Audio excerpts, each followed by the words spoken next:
pernah ngitung nggak berapa perlombaan Quran yang diikuti sampai sekarang berapa puluh Ustaz?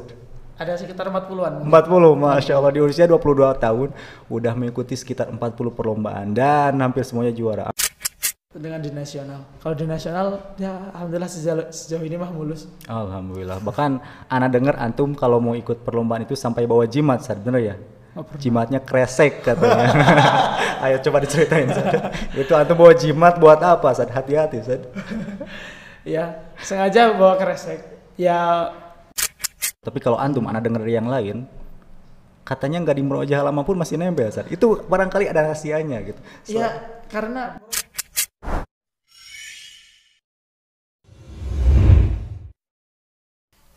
أعوذ بالله من الشيطان الرجيم بسم الله الرحمن الرحيم الحمد لله الذي أنزل على عبده الكتاب ولم يجعل له عوجا قيما لينذر بأسا شديدا من لدنه ويبشر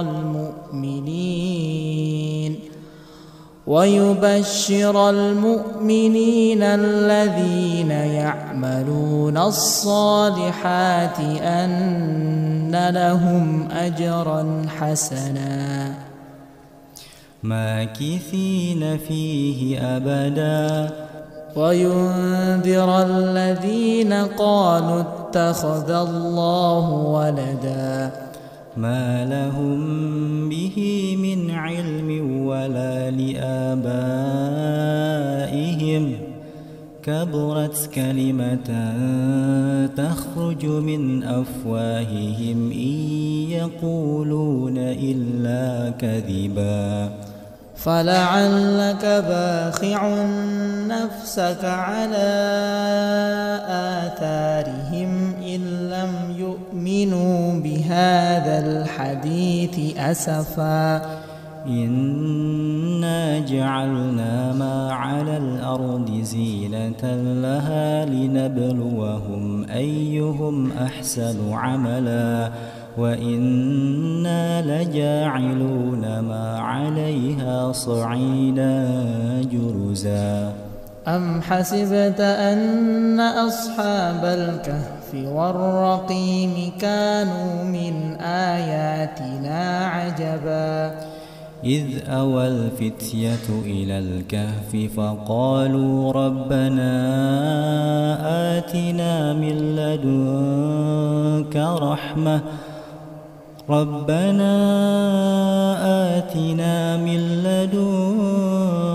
رحمة وهيئ لنا من أمرنا رشدا صدق الله.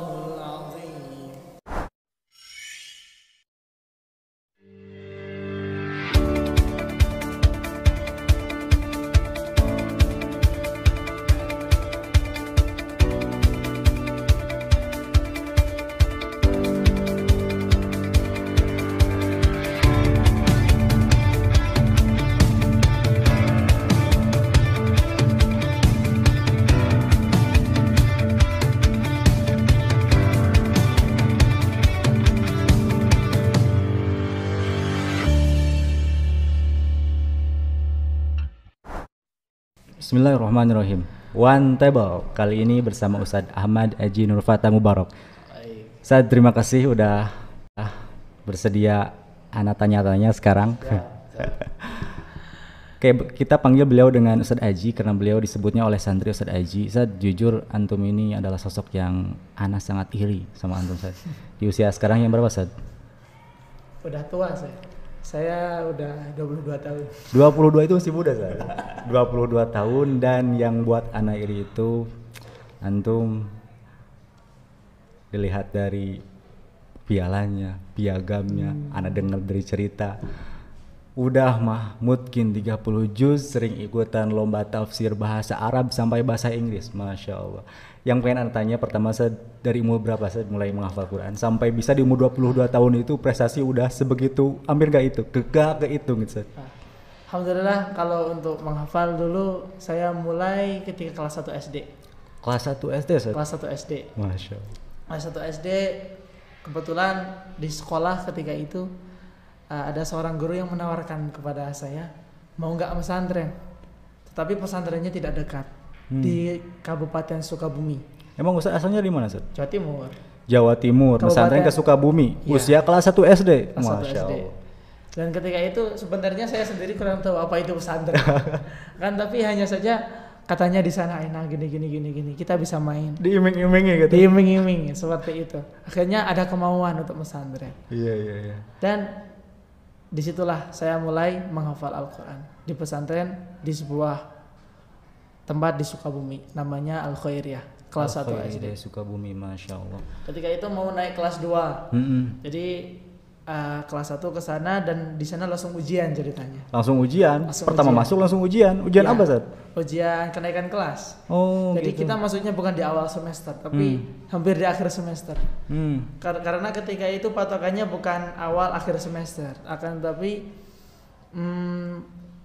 setelah Ramadan gitu. Oh, gitu. Setelah Ya, Ramadan, ya. tesnya Syawal dan setelah tes langsung berangkat.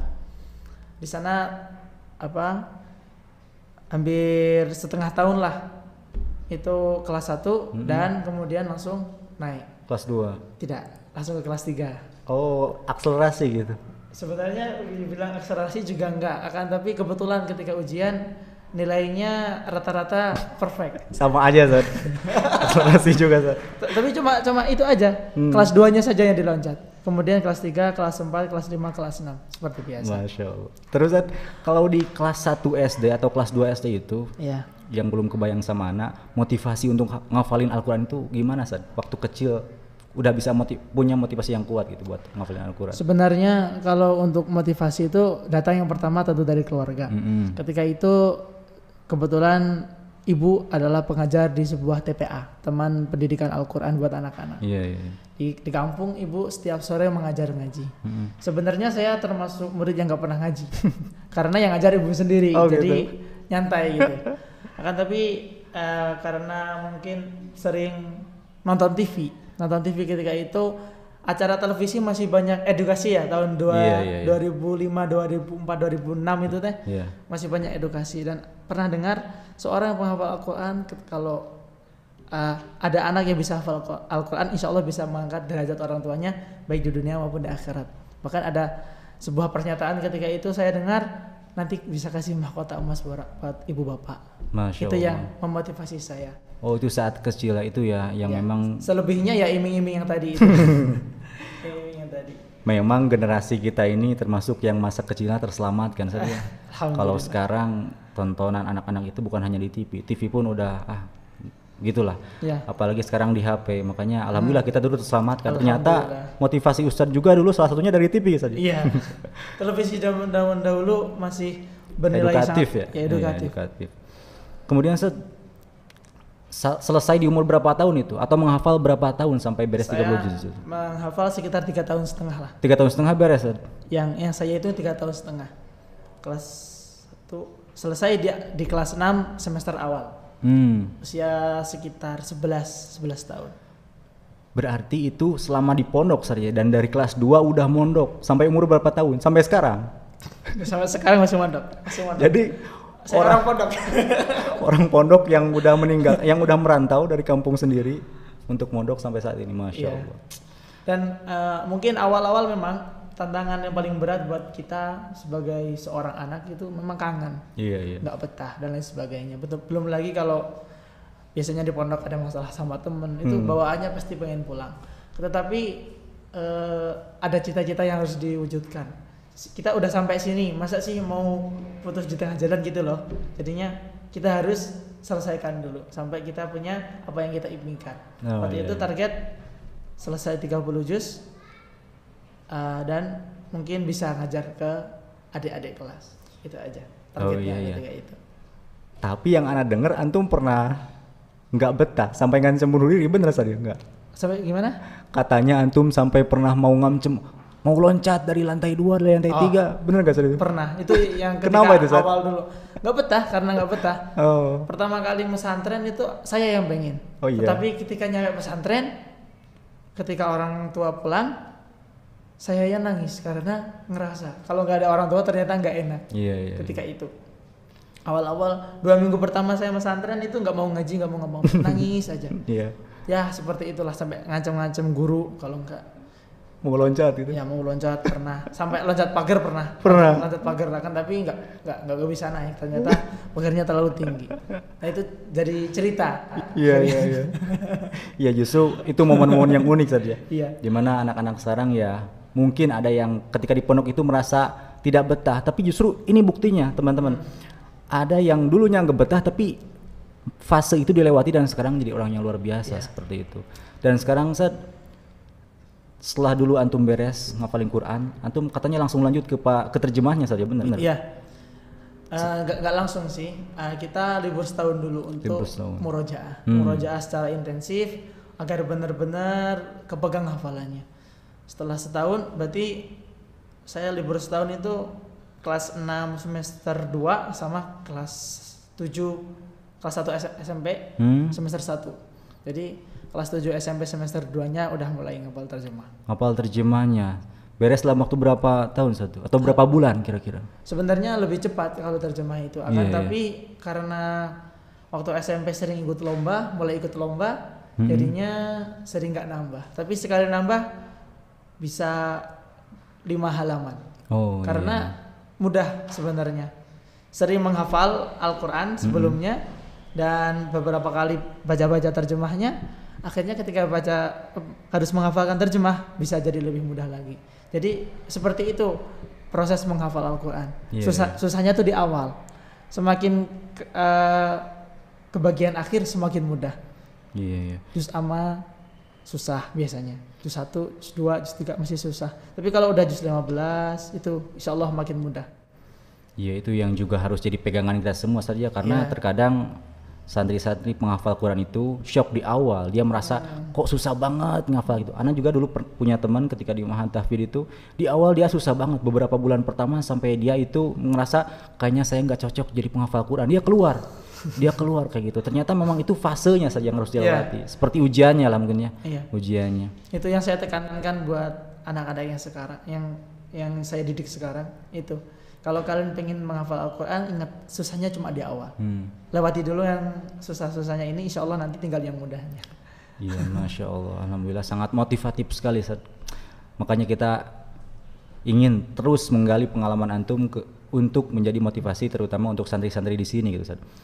Kemudian antum tidak berhenti sampai di terjemahnya aja, tapi langsung ke tafsirnya juga, Ustaz. Itu di usia berapa kalau menghafal tafsir? Kalau tafsir mah bukan dihafal sebenarnya, karena difahami. Tafsir lumayan banyak ya. Iya. Mungkin kita hanya memahaminya saja.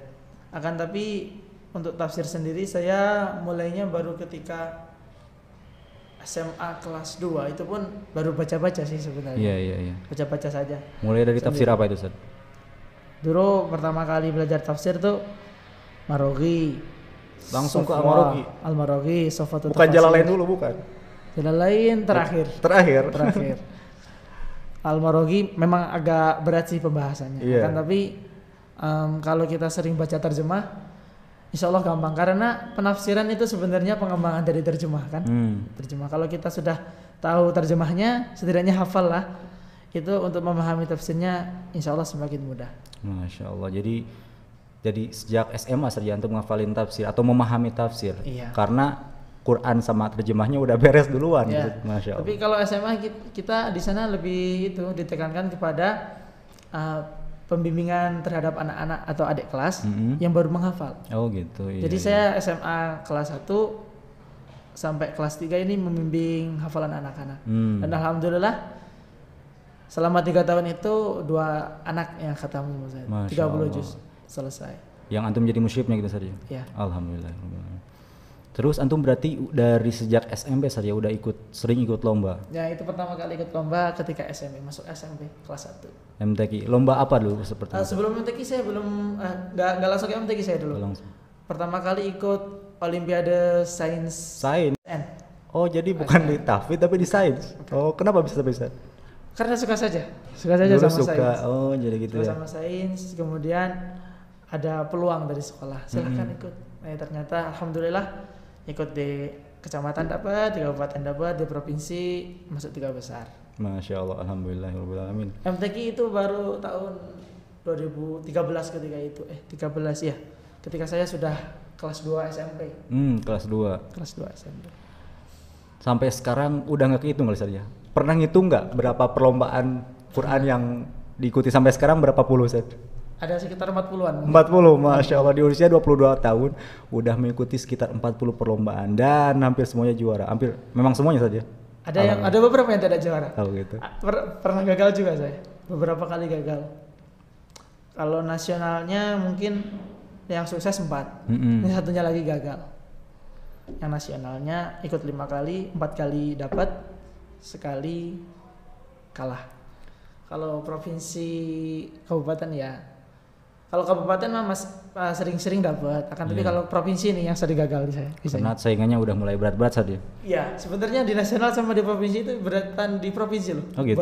Buat saya pribadi. Oh. Karena persaingannya luar biasa di provinsi, berbeda tekanannya dengan di nasional. Kalau di nasional ya alhamdulillah sejauh ini mah mulus. Alhamdulillah. Bahkan ana dengar antum kalau mau ikut perlombaan itu sampai bawa jimat, Sad, bener ya? Jimatnya kresek katanya. Ayo coba diceritain, Sad. Itu antum bawa jimat buat apa, Sad? Hati-hati, Sad. Ya, sengaja bawa kresek. Ya bisi pulang dari lomba teh bawa oleh-oleh. Oh gitu, Masya Allah. Jadi biar ana perjelas, ana syarahan ya. Ya, jadi kita tuh memang tidak boleh terlalu overconfident, nggak boleh terlalu percaya diri, tapi nggak boleh pula kita pesimis. Iya. Cukup percaya diri dan tawakal sama Allah. Jadi sebelum lomba itu saya selalu menanamkan dalam diri saya, insya Allah saya mendapatkan apa yang saya usahakan. Karena usahanya maksimal, makanya saya optimis nanti dapat. Makanya udah bawa wadah buat pialanya. Masya Allah. Ana juga pernah lihat waktu itu antum beres sholat asar, mau kemana kata Ana? Bawa tas, bahkan pakai sandal jepit, bener kan? Pakai sandal jepit, bawa kresek, mau kemana itu? 2 hari atau 3 hari kemudian pulang udah nyimpen piala lagi ke tempat piala. Masya Allah, ini kata Ana, ini orang kayak apa ini dari kecilnya? Ternyata seperti itu, teman-teman. Dari sejak kecil sudah mulai menghafal Quran dan itu jadi motivasi juga contoh buat kita semua. Di antara semua lomba itu, Sad, apa atau perlombaan mana saja yang buat antum paling berkesan, Sad, dan kenapa? Fahmil Quran namanya. Fahmil Quran di mana, Sad? Fahmil Quran itu semacam cerdas cermat pemahaman tentang Al-Quran. Tingkat provinsi atau? Yang nasional. Pasti. Iya. Yang nasional. Karena dari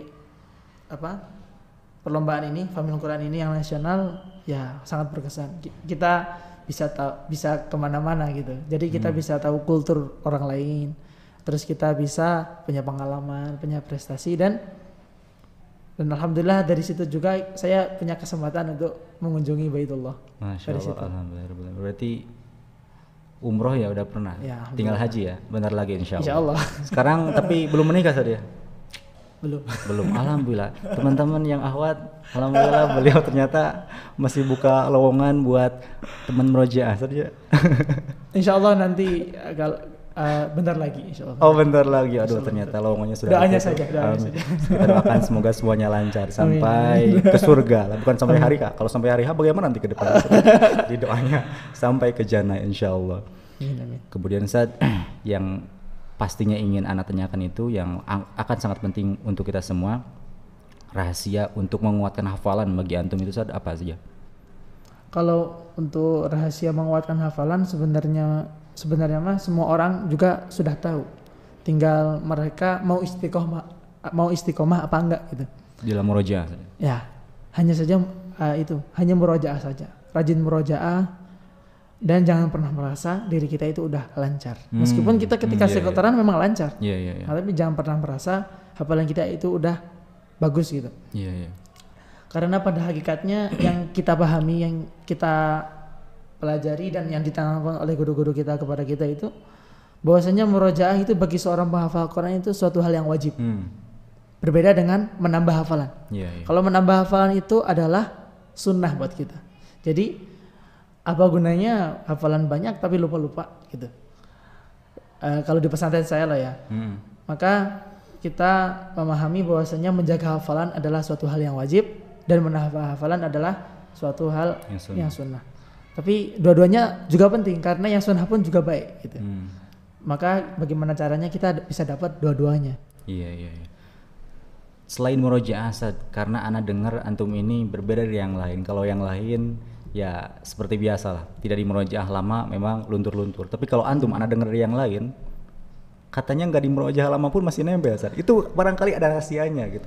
Iya, karena murojaahnya istiqomah. Dulu pernah murojaah gitu. Istiqomah. Jadi sebenarnya untuk memiliki hafal yang kuat itu pun manajemen murojaah dan menambahnya itu juga harus imbang. Jadi jangan kita pengen hafal Al-Quran banyak, akan tapi murojaahnya sedikit. Memang murojaah tapi nggak banyak. Iya.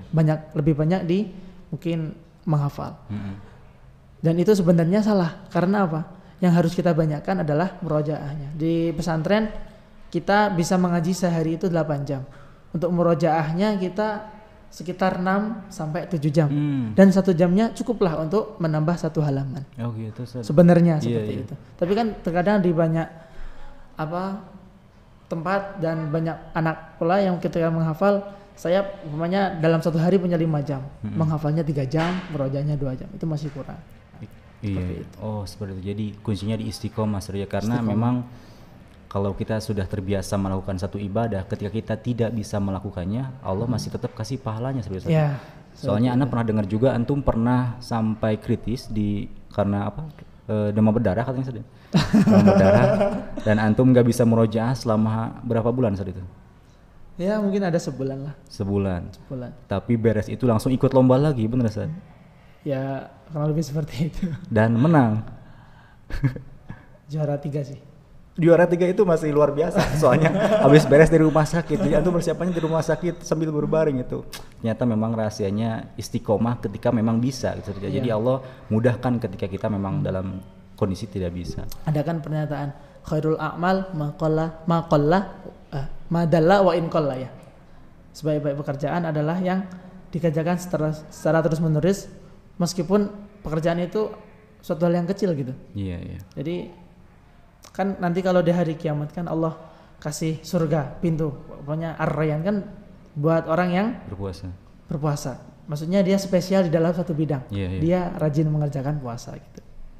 Iya, terus yang sering kita dengar juga itu istiqomah khairum min alfi karomah. Jadi istiqomah memang lebih baik daripada 1000 karomah, kata para ulama seperti itu. Kemudian kan amal yang paling dicintai juga amal yang istiqomah walaupun sedikit. Jadi memang bagi penghafal Quran itu istiqomah sangat dibutuhkan. Jadi walaupun secepat apapun ngafal, kalau kedepannya nggak istiqomah udah luntur lagi. Yang pengen anak tanyakan sekarang, Ustaz, di kondisi antum yang seperti ini, Quran sama terjemah sama tafsir Arab dan Inggris, tadi kita belum bahas aja, antum itu kan kalau teman-teman belum tahu, juara tafsir Quran bahasa Arab dan bahasa Inggris. Yang pengen anak tanyakan itu manajemen murojaahnya saat bagaimana saat ini? Ketika sudah memang banyak, buat anak banyak gitu, Ustaz. Manajemen murojaahnya saat ini bagaimana? Selain dari ikut lomba, kalau ikut lomba kan memang terpacu lagi. Selain itu gimana? Kalau untuk manajemennya sekarang saya merasa sedih karena ya memang saya jarang murojaah untuk sekarang. Dan itu yang nggak patut ditiru dari saya. Memang ketika kita nggak murojaah, gak secara serta-merta lupa gitu. Akan tapi sebenarnya ada beberapa yang lupa. Saya menghafal tuh nggak cuma Al-Quran kan, yang saya store kan juga terjemah. Ada dampaknya, bukan langsung ke Qurannya, ke terjemahnya dulu. Oh gitu. Iya, 10 juz terakhir memang luar biasa, agak lupa gitu. Dan itu menjadi sebuah cobaan buat saya juga. Jadi bukan berarti saya ini lancar terus gitu. Nggak ada yang nggak lancar seakan-akan, enggak, tetap ada. Ketika saya nggak murojaah, ada yang nggak lancar. Yang nggak lancar apa? Terjemahnya. Dan mungkin seandainya ini berlangsung terus-menerus, bisa saja terjemah sudah agak lupa semua, nanti merambah ke Al-Quran. Tapi insya Allah enggak lah. Insya Allah itu jadi proyek saya yang sekarang untuk saya kerjakan, melancarkan semuanya. Dan itu yang harus dihati-hati ketika seorang itu menghafal dan memiliki hafalan yang memiliki Banyak. kualitas lah ya. Iya. Memiliki kualitas, jangan sekali-kali mengendorkan murojaah. Iya. Selancar apapun kalian, jangan sekali-kali meninggalkan murojaah. Selancar apapun kalian jangan sekali-kali meninggalkan murojaah, karena yang memang kita yang memakai otak, yang memakai hati, tapi yang punyanya tetap Allah saja. Ya, Jadi seperti itu. kalau Allah udah nggak ridho dicabut bisa aja sekaligus langsung hilang saja. Ya. Dan target untuk kedepannya dari saat ini apa Ustaz? Antum kan bagi Ana udah sangat luar biasa, tapi mungkin antum masih ada target yang lebih luar biasa lagi. Ya, kalau untuk cita-cita mungkin ya memiliki anak yang hafid Al-Quran Insya Allah. dan memiliki anak didik yang hafid Al-Quran. Jadi ya ketika saya dulu pernah mendidik 2 anak sampai 30 juz, itu ketika mereka khatam itu luar biasa rasanya. Luar biasa Bahagia. senangnya. Iya. Dan itu membuat kita itu ketagihan. Insya Allah untuk kedepannya ya semoga bisa diberi kesempatan oleh Allah untuk membimbing ya anak-anak muslim agar bisa menyelesaikan hafalan. Amin ya rabbal alamin. Semoga cita-cita itu insya Allah Allah kabulkan saja. Amin, amin. Dan yang terakhir Ustaz, Ana pengen minta nasihat dari antum untuk kami semua, terutama para santri selaku penghafal Quran Ustaz. Pesannya, motivasinya dari antum untuk kita semua. Motivasi untuk menghafal ya. Iya, Oke. sebagai penghafal Quran. Motivasi untuk menghafal Al-Quran, terkadang kita ketika mau menghafal aja itu udah luar biasa. Akan tapi motivasi itu bisa semakin melempem kayak kerupuk. Nah, dan hal itu biasanya menjadikan kita itu melempem di tengah-tengah gitu. Iya, Jadi ketika awalnya kita semangat, di tengah-tengah kita udah nggak semangat. Iya. Karena motivasi kita tidak dijaga. Dan ketika kita di awal sudah memiliki motivasi untuk menghafal Al-Quran, apapun itu motivasinya, selama motivasi itu bagus, kita ingin menghafal Al-Quran agar bisa memuliakan orang tua nanti di akhirat, atau kita pengen bisa menjaga kalam-kalam Allah, atau kita bisa pengen umpamanya nanti kalau di hari akhir saya pengen setoran hafalan saya sama Nabi Muhammad ya, sebagai pembawa risalah Al-Quran ini. Nggak apa-apa, apapun motivasinya lakukan dan jaga jangan sampai motivasi itu luntur. Karena yang namanya penghafal Al-Quran godaannya pasti nggak seringan orang-orang yang bekerja bangunan, bekerja di sawah. Pasti mereka lebih berat godaannya. Maka bagaimana caranya agar kita bisa menjadikan motivasi untuk menyelesaikan hafalan itu tetap terjaga. Jangan sampai kendor di tengah-tengah. Itu aja. Ya, terima kasih banyak Ustaz atas pesan atau nasihatnya untuk kita semua. Jadi yang bisa Ana simpulkan, tetap harus jaga motivasi saja, karena al imanu yazidu wa yanqusu. Al motivasiu yazidu wa yanqusu. Ya, bisa juga. Menghafal Quran itu targetnya panjang, maka motivasi harus selalu ditambah. Jika motivasi yang satu sudah melempem, cari lagi motivasi yang lain agar terus berlanjut seperti itu saja. Baik, terima kasih banyak Ustaz atas sharingnya sore ini. Semoga menjadi manfaat untuk kita semua insya Allah. Sangat motivasional sekali kisah hidup antum yang mondok dari kelas 1 SD kelas 2 SD sampai sekarang dengan prestasi yang segudang. Mungkin anak sampai nggak bisa nyebutin, yang bisa anak simpulkan itu tafsir Quran, tafsir Inggris di usia 22 tahun. Masya Allah. Pada dasarnya semua orang bisa kok, hanya saja mereka mau apa enggak gitu aja. Pada dasarnya semua orang bisa, hanya aja tergantung mau atau tidak. Insya Allah. Terima kasih banyak Ustaz atas waktunya. Semoga target antum semuanya tercapai. Amin. Dan semoga para penghafal Quran, para santri terutama yang di sini, semuanya bisa mengikuti jejak antum Ustaz. Karena yang dibutuhkan anak-anak di usia SMP, SMA itu role model, model. Jadi ketika mereka di luar, yang mereka lihat itu YouTuber. Anak kadang sedih ketika ada anak ditanya, cita-cita pengen jadi apa? Pengen jadi YouTuber gamer. Itu kan karena yang mereka lihat sehari-hari tokoh yang luar biasa itu. Ketika di pesantren yang mereka lihat itu sosok-sosok seperti antum yang akan menjadikan mereka itu, anak ingin menjadi seperti ustadz itu, dan itu yang menjadi motivasi mereka, saya ingin seperti beliau. Dan insya Allah semoga antum menjadi uswatun hasanah bagi kami semua, bagi santri di sini, dan kedepannya semua cita-cita antum tercapai. Amin. Terima kasih teman-teman untuk waktunya. Insya Allah kita ketemu lagi di One Table berikutnya bersama Ana Arissa Prodin. Assalamualaikum warahmatullahi wabarakatuh.